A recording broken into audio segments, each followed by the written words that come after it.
truck has 4 shocks on the front, 4 shocks on the back, 8 shocks total. Now if you look here at the bottom of the shock, this part actually extends out, and this is what allows for the travel of the shock. The vessel right here on the front, this is where the nitrogen is, and the oil is on the back side. Now if you look here at the top, you'll see that these are actually connected. The oil and the nitrogen can flow, and when it flows freely, that's what makes for a softer shock setup. But if you look right here, you'll see this little nozzle. You can actually turn this knob, and it will restrict the flow of the nitrogen and the oil. And it's kind of like if you took a garden hose and you cleaned it would restrict the flow of the water. And that is what makes, it's kind of the same thing on the shock. That's what makes for a firmer shock setup.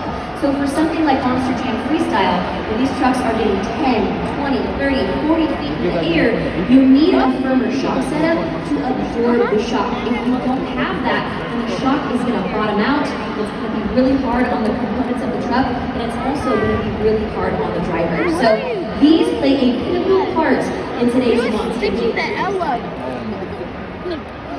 Casey, thank you so much for that insight and look at the shocks. And like she said, the shocks are going to play a crucial and key role, especially with that ski jump over there as well, John. So a lot of hard-hitting action is going to happen on the track. Those shocks need to be perfect.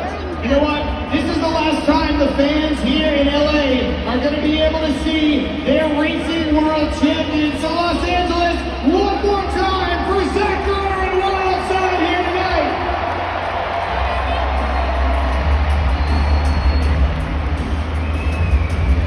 The VKT Freestyle leaderboard is up on the video board, so keep your eyes locked.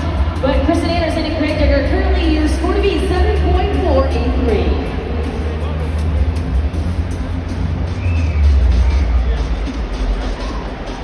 Monster Jam fans, one of the best mechanics and drivers straight out of Atlanta.